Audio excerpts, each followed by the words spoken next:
Okay, folks, so that should have been ample time to complete the warm up.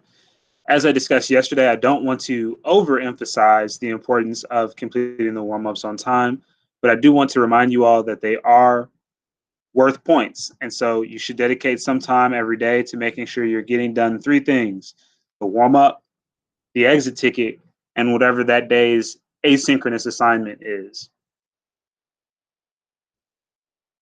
Today's lesson is all about transgenic organisms. So if we look at this word transgenic, can anyone help break it down so that maybe we can make a prediction about what this lesson will discuss? What do we think the word transgenic means? Or if we can break it down, what does trans mean? What does genic sound like? Gay. Trans means the opposite. Okay, yeah, Kyrie, that was number one, incorrect. Number two, inappropriate. Uh, trans, in some cases, it can mean opposite. Thank you for saying that. Um, Anybody else have any thoughts about what trans could mean?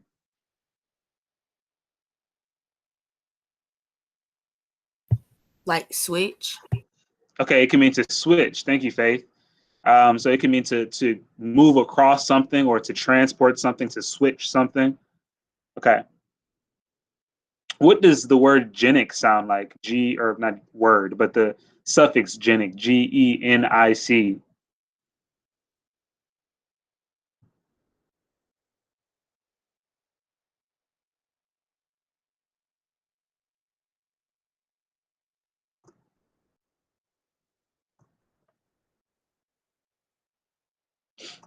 What does that sound like? Genic, genic.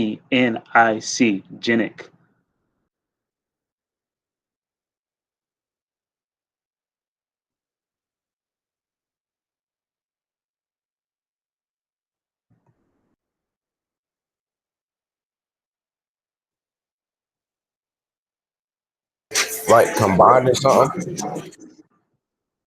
Okay, so we're thinking about combining something, which will come up in this lesson. But I'm thinking about something that we've talked about in the past a lot. It sounds like it even looks like that. Genic. Maybe I Genetic. should genetic. Yeah, we're thinking about genes. Thanks again, Faith. So if we put those two things together, we've got trans, which means to transport something or to move something or to switch something. And then we've got genic, which is genes. Then we're talking about the word transgenic, which means to move genes, to switch genes. So that's what we'll be discussing today, this process of how I can move genes from one organism into another organism. That's what the word transgenic means. So good job. And we like to break these words down because oftentimes we will run into words that we simply don't know. We haven't seen them before, but we might know what parts of the word means. And so we can, in some ways, use context clues to arrive at a definition of the word. So the title of today's lesson is Transgenic Organisms. Today's date is Wednesday, October 21st, 2020, and it is Unit 6, Day 2. So take some time now to make sure you have those three things written down so that you can begin the process of taking some efficient, organized, and effective notes today. I believe that if you write down the title and the date, then it'll be much easier in the future when you're trying to come back to these notes to find them. It'll be much easier to identify the purpose of today's lesson. The objective of the lesson: biologists will be able to summarize how and why transgenic organisms are engineered by summarizing a bacterial transformation. So we're thinking about how we can use these transgenic organisms and why we use them. And then the essential question: how are transgenic organisms engineered? So how do we do this? How do we create transgenic organisms? So I'm going to leave this up for about 10 seconds in hopes that you are at least writing down this section in this turquoise color.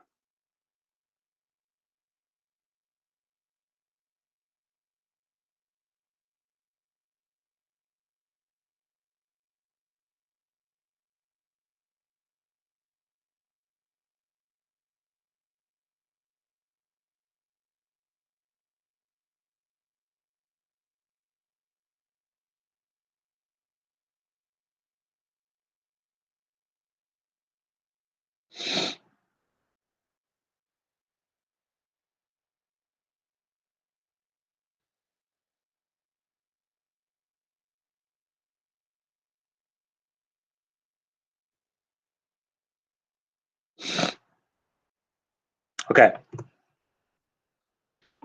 So here are some pictures, some examples of transgenic organisms. We've got chicks, baby chicks with feet and a beak that glow in the dark. We've got a pig with a yellow nose and yellow toes instead of pink nose and toes. And we've got this extremely muscular cow. So what we're going to be thinking about in today's lesson is how these organisms and many other organisms produce these traits that are not natural to them. Obviously, it's not natural for chicks to have glow in the dark feet and beaks, or for a cow to have huge muscles. That's not natural. So how do we end up with these organisms? So the process that allows us to create these transgenic organisms is called genetic engineering. And scientists can engineer new genes, or they can alter the genes of an existing organism using biotechnology that allows them to change, add, or remove genes. And this is how we create transgenic organisms.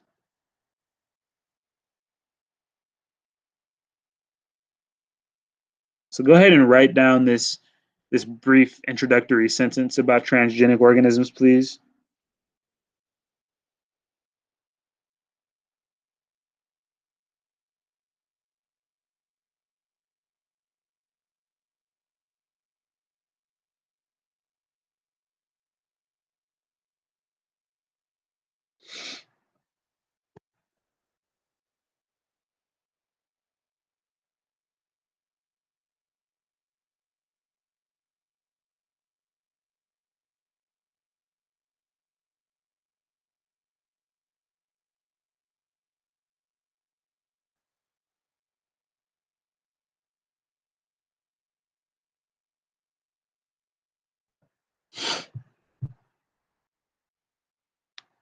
Okay.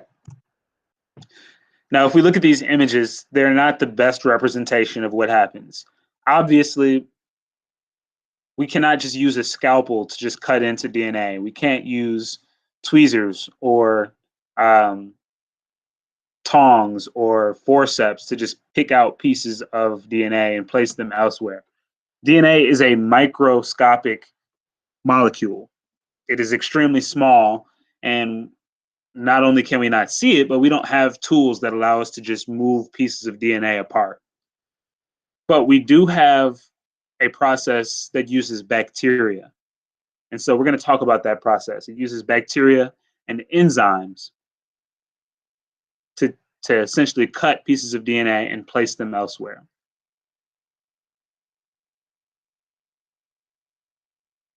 So you may sometimes also hear transgenic organisms referred to as recombinant DNA, or genetically modified organisms, or GMOs, or genetically modified crops, GMCs. But in all of these cases, what scientists are doing is taking the gene from one organism, the donor organism, and adding it to the DNA of another organism, the recipient organism.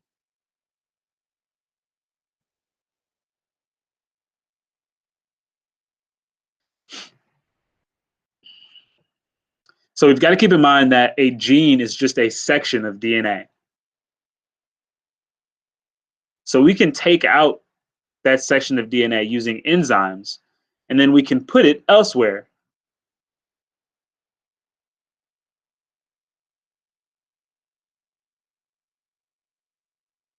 We can add it to the DNA of another organism. We can add that section of DNA to another longer chain of DNA in another organism. And this will allow us to produce new proteins, which give us, or give that organism, the recipient organism, a new trait.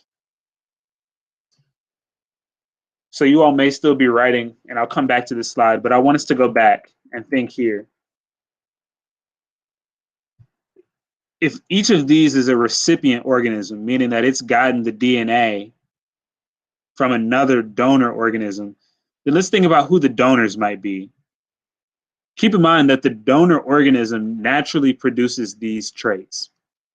So are you all aware of an animal or an insect of some sort that naturally glows in the dark?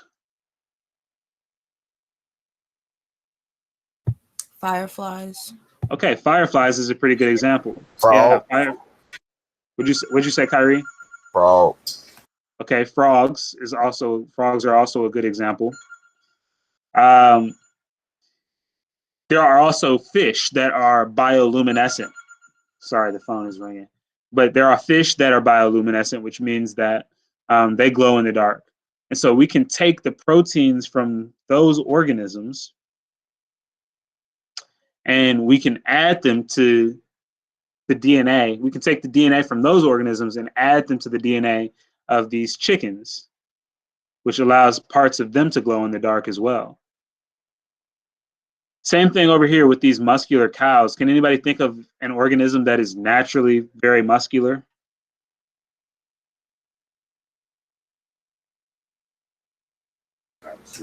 A panther. Okay, a panther, I think someone said, or yeah, a panther. So we can take the genes from a panther or any other organism that has a high muscle fiber to fat ratio, and we can take those genes and put them inside the DNA of these cows, which makes them extremely muscular. Their bodies no longer store sugar as fat, but they automatically convert that sugar into muscle.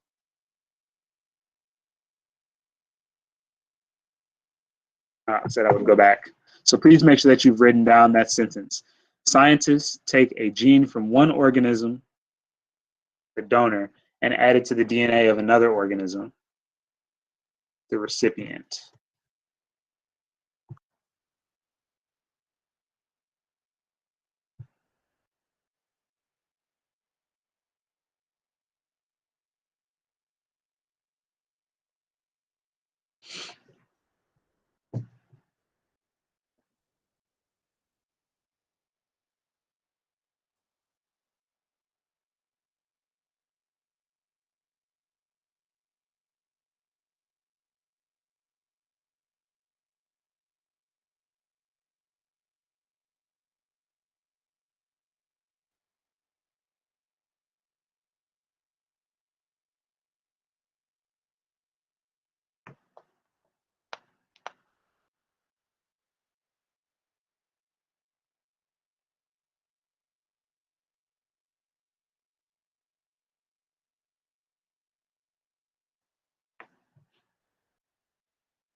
Okay.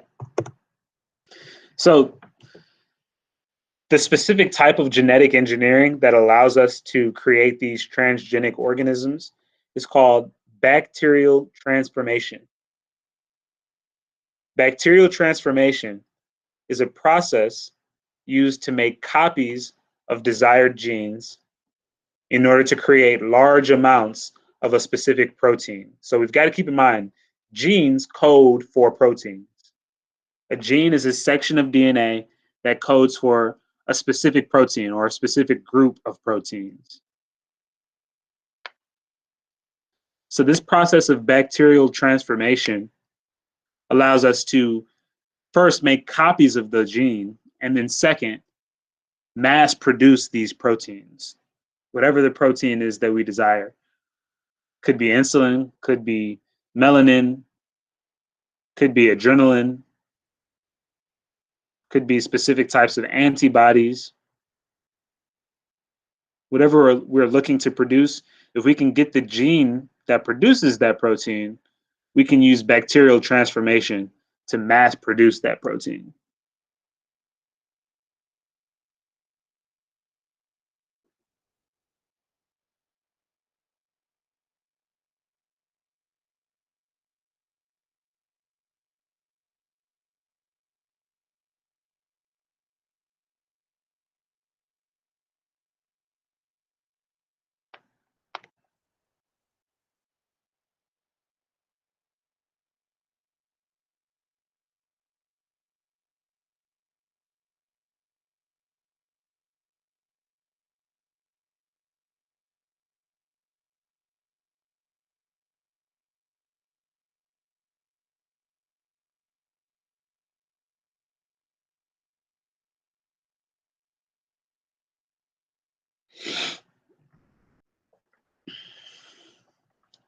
The steps of bacterial transformation are listed there, and you should definitely write down those steps.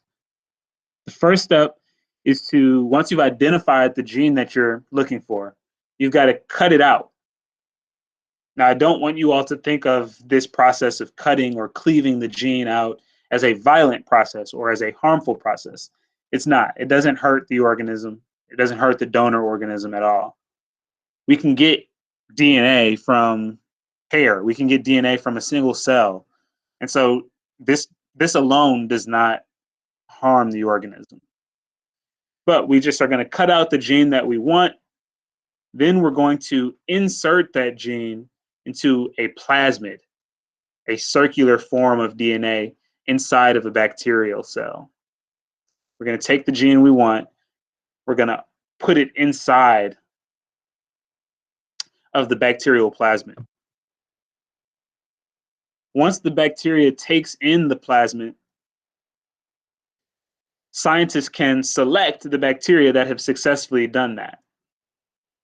So some bacteria will take it in, some bacteria will reject it. So the scientists will select for the bacteria that have successfully taken in the desired gene.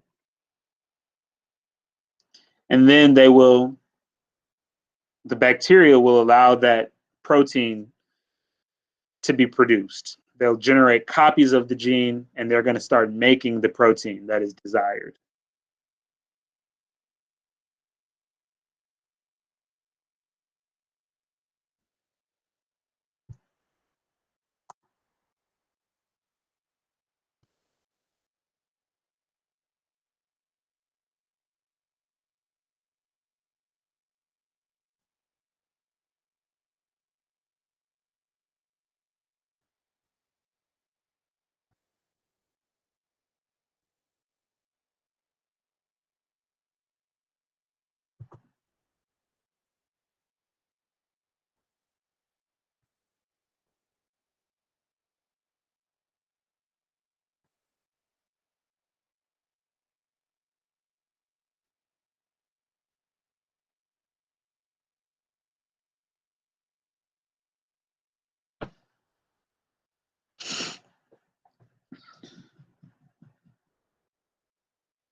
Okay. So here's what this looks like in picture format. We've got a circular plasmid here. This plasmid is DNA that is just existing in a circular form. We've already identified the target gene. So this specific target gene codes for insulin production. We're going to take this target gene, which we've already cut out using enzymes. Remember, yesterday we talked about restriction enzymes, which are essentially enzymes that cut things out at specific places. So we cut this target gene out, and then we cut open the plasmid, also using enzymes. Once the plasmid is open, we can combine the open plasmid with the target gene, and we end up with this new recombinant plasmid because it's now combined with the target gene. So we call it a recombinant plasmid. This recombinant plasmid is going to copy itself and copy itself and copy itself. It's going to make more and more versions of this gene, which allows us to produce more protein. It allows us to produce, in this case, more insulin. So it's a very simple process. First, you've got to cut out the desired gene. Then you've got to figure out how to insert the donor gene into the recipient bacterial plasmid. You allow the bacteria to take in the plasmid that now has the desired gene. Once the gene is copied, the cells will start to produce the protein. So this is how we can take a gene that is not natural to an organism and put it into that organism and allow that organism to start producing that protein. So the scientific implications of this are really quite large. And this science is, in the grand scheme of things, pretty new. It's only existed for about 35 years.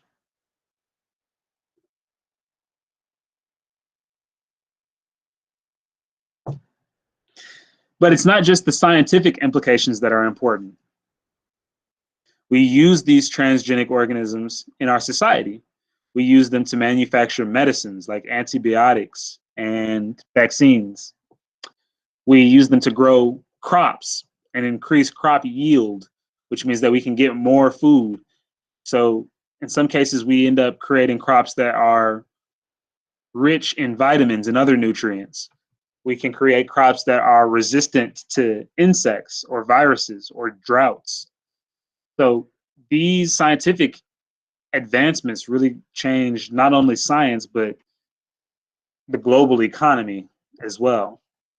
Just imagine that, 500, even 200 years ago, in some places in the world, if you didn't produce your own food, then you weren't going to eat. If you didn't farm your own food, you weren't going to eat. Now, most of us don't ever even step foot on a farm, but we still have no problem getting fresh foods.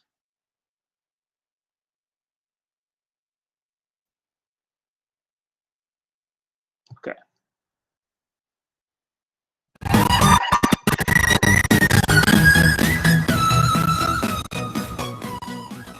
Modified animals. Over the past 30 years, biotechnological developments have allowed scientists to alter the genetic makeup of bacteria, plants, and animals. Here are 7 of these such experiments, but they represent just the tip of what will become a massive iceberg. At number 7, we have the sudden death mosquitoes. Dengue fever is a mosquito-borne virus that causes 2.3 million infections and over 25,000 deaths per year worldwide. As yet, there is no cure. But to deal with this, scientists have created what are called sudden death genetically modified mosquitoes, which are released into the wild and breed with the indigenous mosquito population. These then pass the special gene to their offspring. This special gene means that the baby mosquitoes die before they themselves could breed, thus reducing the number of mosquitoes that could go on to infect people. Trials in specific areas have showed up to an 80% decrease in the mosquito population for up to 3 months after the initial release. Number 6. Glow-in-the-dark cats. The glow-in-the-dark cat was developed as a way to fight the feline immunodeficiency virus, or FIV, which is related to the human version of HIV and typically affects feral cats. In 2011, American and Japanese scientists inserted genes into cats to help them resist FIV. In order to mark the cells more easily, they also inserted a green fluorescent protein into both genes transferred to the feline eggs. This protein, which is naturally produced in jellyfish, is commonly used in this area of research to monitor the activity of the altered genes. This let the scientists examine how the resistant gene developed within the cats by examination under a microscope. The modified cats are always normal during the daytime, but sometimes they glow at night. Number 5. The web-spinning spider goats. When it comes to natural goods, flexible and strong spider silk is incredibly valuable. Spider silk is, pound for pound, 5 times stronger than steel and far more elastic than rubber. Normally, getting enough spider silk for these applications requires a large number of spiders. However, spiders tend to be territorial, so when the researchers set up spider farms, the spiders killed each other. So they inserted the silk-making genes into the mammary gland cells of goats. The cells then make the extra protein to make the spider's silk. The milk can then be collected and the protein is extracted and spun to make the spider silk thread. Number 4. Singing mice. Sometimes there is no defined end result for the genetic tweaking involved, and this is what happens with the Japanese evolved mouse project. It's a bit like adding some extra genes and let's see what happens when the results of the experiments are allowed to breed. One morning, whilst checking on a new litter of mice, researchers discovered that one of the baby mice was singing like a bird. They focused on that mouse and have now bred over 100 mice that can sing. But it doesn't end there. They noticed that when normal unmodified mice grew up around the singing mice, they too began to use different sounds and tones, almost like a simple language. The project's goal is to artificially speed up evolution, but we may have just created a super talking mouse that will one day go on to take over the world and experiment on humans in the future. Number 3. Popeye pigs. For all you meat eaters out there that love bacon and hate vegetables, Japanese scientists have taken pigs and added the gene from spinach. This creates a healthier meat with a lower saturated fat content and contains proteins that are found in the spinach leaves. Dubbed the Popeye pigs because of the spinach, these pigs have been inserted with a special spinach gene that converts the saturated fat into unsaturated fat. Although the pigs have been cleared of any health complications, their announcement was met with a public outcry. Maybe a better solution is just to eat more greens with your organic pork instead of trying to create pigs that do both. Number 2. Cows that produce human milk. Babies could be fed on human milk produced by cows in the wake of the latest genetic modifications. Scientists have created cattle that have been given human genes to make their milk contain the same nutrients and fat content as breast milk. However, human milk differs from cow's milk in several important ways. It contains high quantities of nutrients beneficial to the baby's growth and also special immune system antibodies that are specific to that mother and baby, which could never be replicated using this method.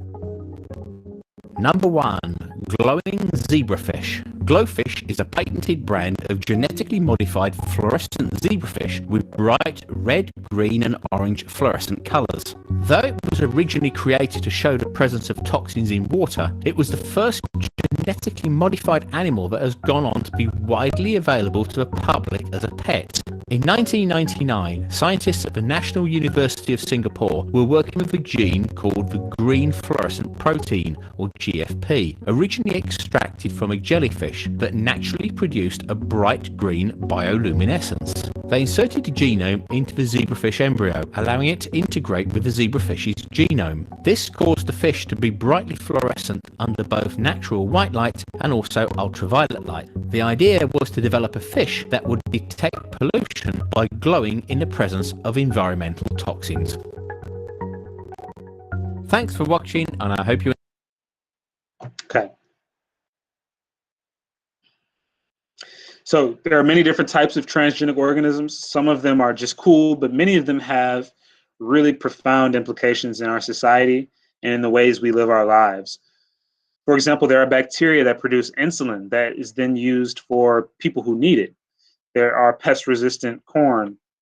There are bacteria that can eat oil. There are goats that produce spider milk with silk. So let's watch a couple more videos to see how long this was.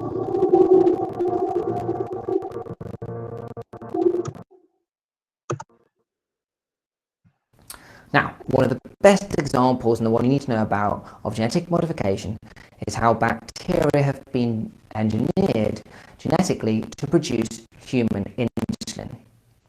If you are type 1 diabetic, you cannot produce the human insulin, you have to inject it for your rest of your life. We used to use insulin from pigs, but it doesn't work as well as human insulin. Now the problem is, how do you make enough human insulin for millions of diabetics?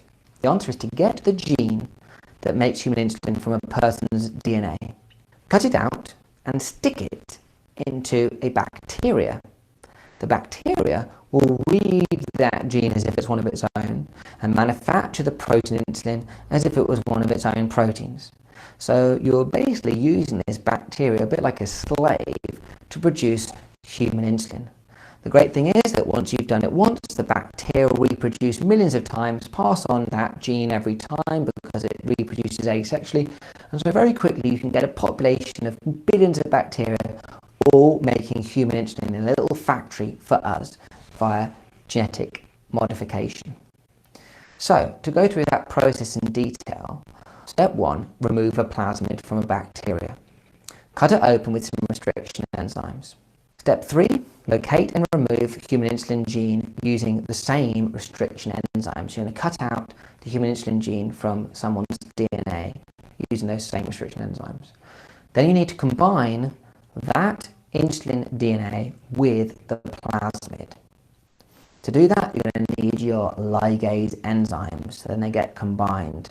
Step 5, the bacteria are then incubated with the new recombinant plasmid and they take it up. The bacteria will then take up that plasmid, as I said, and start to produce the insulin. You can then get that bacteria to reproduce and it will pass that gene on to all the other bacteria. Okay. One more video.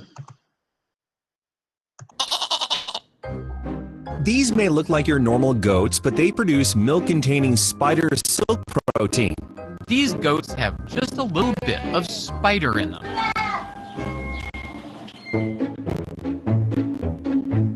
First, let's talk about spider silk, an ancient biomaterial. Spider silk has a tensile strength that is higher or as high as any man-made materials and combines that with an elasticity, and that combination far exceeds the materials properties of any man-made materials currently available. We get it. Spider silk is amazing. Why not establish spider farms to mass produce it? Here's the problem. Spiders are territorial, and when that approach was tried, those spiders were mean to each other. They kill each other till everybody has the maximum space that they need. That's why the scientists turned to goats who happen to be more cooperative. KSL notes, through a process called somatic cell nuclear transfer, these goats inherited a gene which enables their milk to produce a special protein that can be turned into a material just as strong as a spider's web. The scientists working on this project say there have been no indications of any abnormal health risk for the goats. Silkworms have also shown to be effective in this endeavor. The silkworm produces our spider silk protein along with its proteins in making the cocoon silk. The resulting product has wide-ranging applications in the military and medical field. We can look at artificial ligaments and artificial tendons. We have interest in using it as a scaffold for rebuilding things like bones, particularly around the jaw and places like that. The engineering side of it is amazing. We're taking something that a scientist has made, said, hey, look what I can do. And what I'm trying to do is take that and make it into something that we can use commercially, that we can use on an industrial level to really change the way that we live. And that's really exciting for me.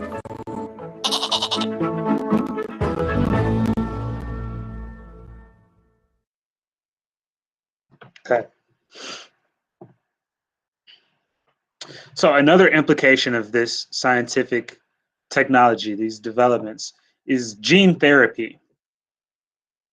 And this is when DNA is introduced into a patient to treat their genetic disease. The new DNA usually contains a functioning gene to correct the effects of the disease-causing mutation. So, as we just saw in that video about diabetes and insulin, some people who are born with type 1 diabetes do not have the ability to naturally make their own insulin. And this is because of a mutation. So we can literally alter their DNA directly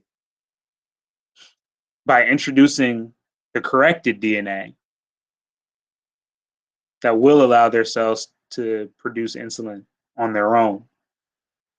So this has some potential ethical questions. This introduces some potential ethical questions.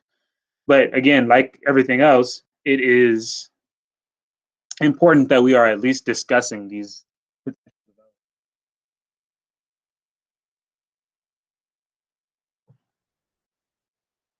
In fact, the Nobel Prize in Chemistry this year was awarded based on this ability to cut out genes and introduce them into humans for gene therapy. The gene editing method known as CRISPR-Cas9 has transformed the molecular life sciences. The Nobel Prize-winning method, developed by Emmanuel Charpentier and Jennifer Ain't that a gene Doudna, therapy where you can change enables your gene? scientists to precisely alter an organism's DNA, promising improved crops, new treatments for disease, and more. Here's how it works. CRISPR-Cas9 combines a protein that can neatly snip DNA with a molecule that guides those molecular shears to a specific spot in an organism's genome. CRISPR's creators adapted the tool from a naturally occurring bacterial defense system. When bacteria survive a viral attack, they incorporate snippets of the virus's DNA into their own genomes. Those stolen segments and the genetic padding between them are called clustered regularly interspaced short palindromic repeats, or CRISPR. If the virus attacks again, the bacteria use those CRISPR segments as a template to create strands of RNA that home in on the corresponding sequence in the virus's genome. The CRISPR RNA carries along a protein called Cas9 to the target location on the DNA. The protein disarms the virus by cutting its DNA at that spot. Charpentier and Doudna were amazed by this clever bacterial immune system and wondered if they could reprogram it to make precise cuts or edits to any DNA. The two scientists created a new molecule called guide RNA, which can be easily customized to mirror any DNA strand. That custom guide RNA molecule is like a homing beacon. It steers Cas9, the molecular scissors, to cut a precise portion of DNA. With CRISPR-Cas9, researchers can now see what happens when they turn a gene off by cutting it. Or they can program the CRISPR-Cas9 complex to insert a new DNA sequence, to repair or edit a gene. The technique has become widespread in labs since Charpentier and Doudna first described it in 2012. Scientists have now used CRISPR to edit the DNA of organisms across the tree of life: butterflies, mushrooms, coffee, cuttlefish, and yes, even humans.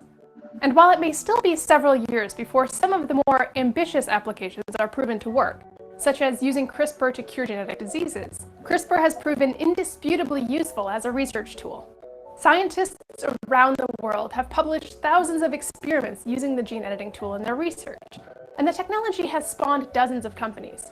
CRISPR likely has many more surprises in store for us, and it all started by studying that curious little bacterial immune system.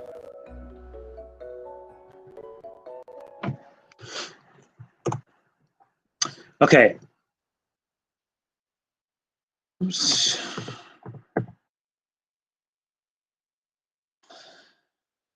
So another and the last implication that we'll discuss today of these genetic engineering feats is the Human Genome Project.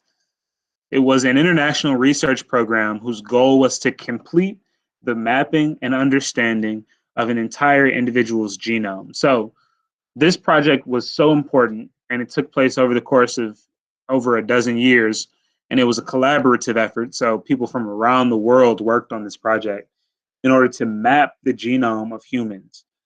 So from start to finish, we wanted to know, what does each section of human DNA do? What is it responsible for? Where are the sections that code for specific personality types?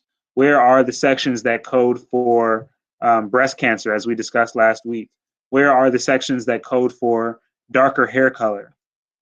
And so they did the research that allowed them to find 30,000 genes and figure out what each of those genes does.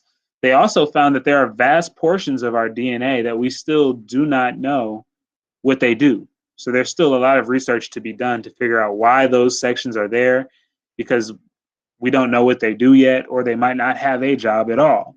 So we want to know why they're still there.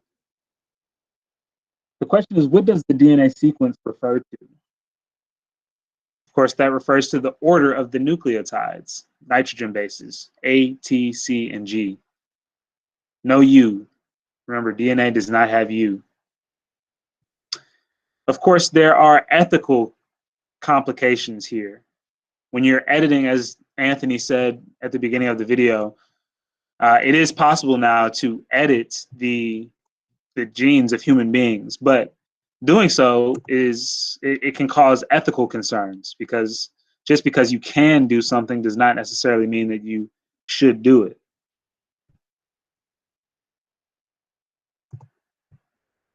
So we've got to, as a society, have a lot of conversations about whether or not it is right to do some of these things. Is it right to make designer babies, quote unquote, as they are called?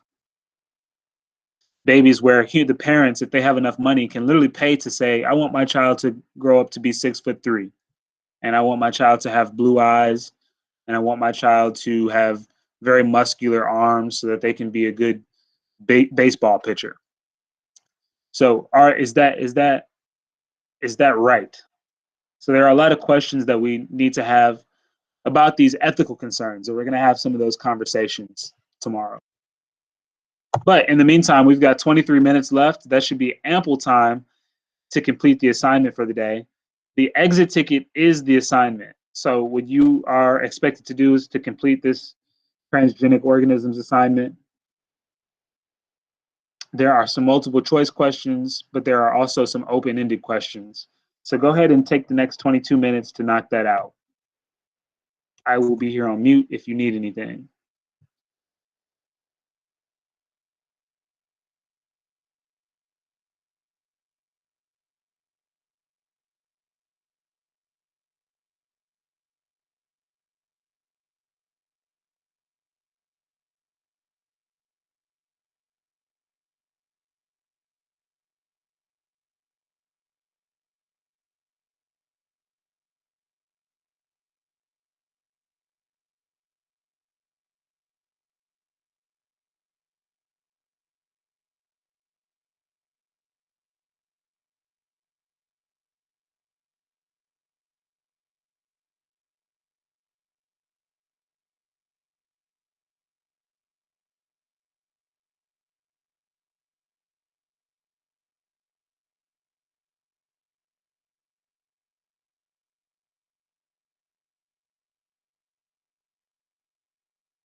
Okay, folks, it is 1:20.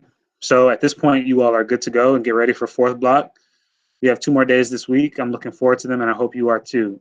Let me know if you need anything between now and tomorrow. Otherwise, have a good Wednesday.